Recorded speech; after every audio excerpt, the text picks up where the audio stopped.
There. So, instead of phoning you, we thought we would send a little video this morning. Oh, this is not my best angle. Yeah, and last night I went on the internet because Linda... We had a really bad phone call with Mom. She called. We talked for about 15 minutes. I shouldn't even say we talked because we couldn't understand what she wanted. It seemed to be there's a Scugog Christian school program going on tonight with the kids. And she seemed to say that she didn't want to go. So I just spent 15 or 20 minutes saying, oh, well, that's too bad, but if that's your decision, is there something else going on at the villa? And it was no, yes, no, yes. And then I checked on the villa. Somebody's doing some reading at 7 o'clock, and I thought maybe that's what she was going to, but no, yes, no, yes. And now this morning, when I picked Sophia up, Lisa said that she talked to Mom last night, and she's not sure whether Mom wants to go.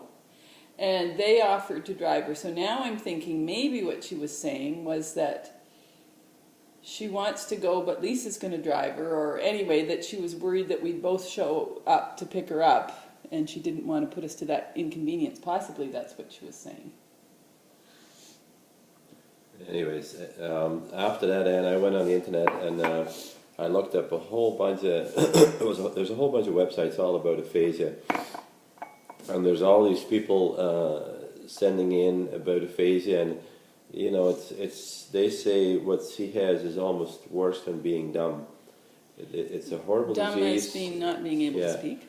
She's terribly lonely. Or these people can be terribly lonely. They're usually terribly lonely, even when they're in the room with other people. They're still alone because nobody can talk to them. And anyways, there was one person wrote in about their mom and also had the problem with saying yes and meaning no and vice versa. And one of the suggestions, though, is to maybe get together as a family and then maybe get in touch with an expert and see how we deal with your mom.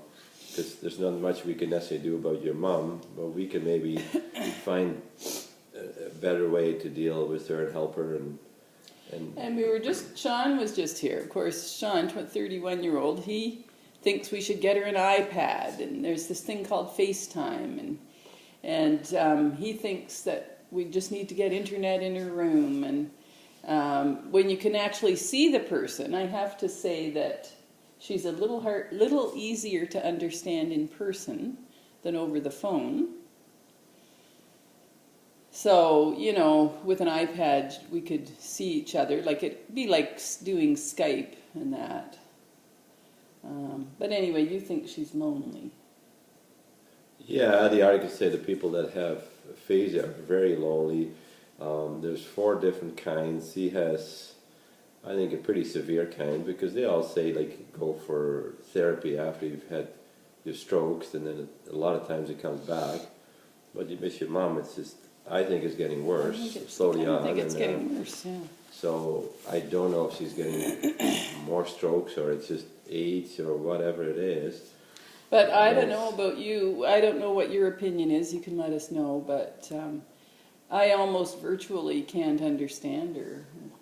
But really, I think it'd be good for her to if she realized that we're concerned about her. That, like, all these other things that we're taking the time for, I don't think are necessarily nearly as important as dealing with her main issue now, which is the aphasia. And if there's something that we can do that makes her feel better, I think that would be a great thing to do. Like what? Like, well, with the doctor? Even get her involved, but let her know that we're concerned. And like after that phone call last night, and we're concerned about a phone call like that too.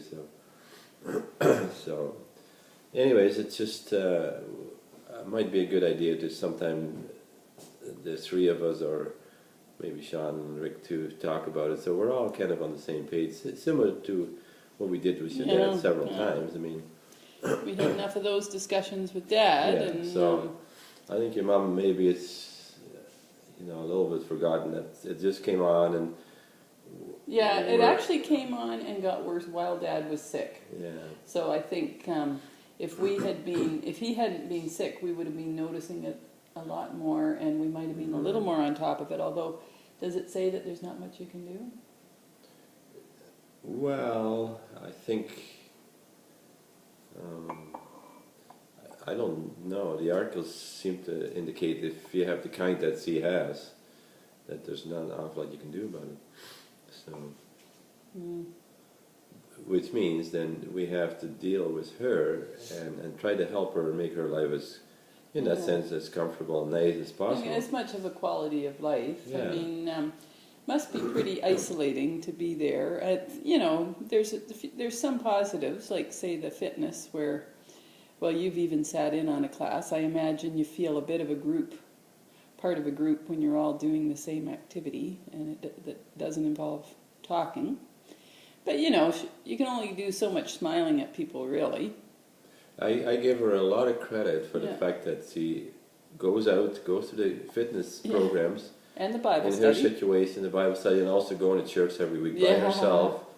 Going by herself to a new church is hard enough for the average person. For her to do it, in her situation, I gotta give her a lot of credit to do that. And we don't want to see it.